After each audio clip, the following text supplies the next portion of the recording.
Hindi makapaniwala mga kaanak na negosyanteng si Janet Lim Napoles sa Zamboanga City sa nakakalulang yaman ito ngayon.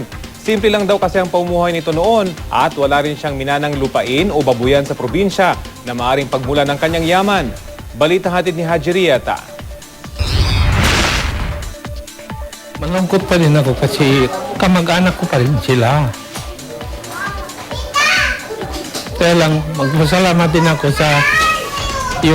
sa Department of Justice kasi yung allegation namin, pinakinggan din nila. Masayang-masaya ako. Yan daw ang nararamdaman ngayon ng makaanak ni Janet Lim Napoles, ang nasa likod umano ng 10 billion peso pork barrel scam. Umaasa raw silang maaresto na si Napoles para pagbayaran ng kasalanan niya mula sa pagdukot umano sa pinsang si Ben Harluy hanggang sa muna'y bigla niyang pagyaman.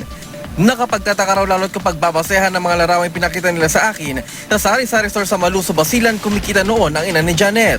Wala raw pag-aaring lupa at babuyan ang mga Napoles. Habang nagpinapaaral silang magkakapatid, yung mama niya sumutulong sa tindahan, sari-sari store. Palaisipan din kung pag-aari rin ni Napoles ang Mount Apo Inn sa Kidapawan City. Sa record kasi ng Treasury Office ng lungsod, ang anak niyang si Jokersin Lim Napoles mula sa OFW party list ang nakarehistrong may-ari nito. Tikom ang bibig tungkol dito ng mga empleyado ng Inn. Haji Rieta, GMA News.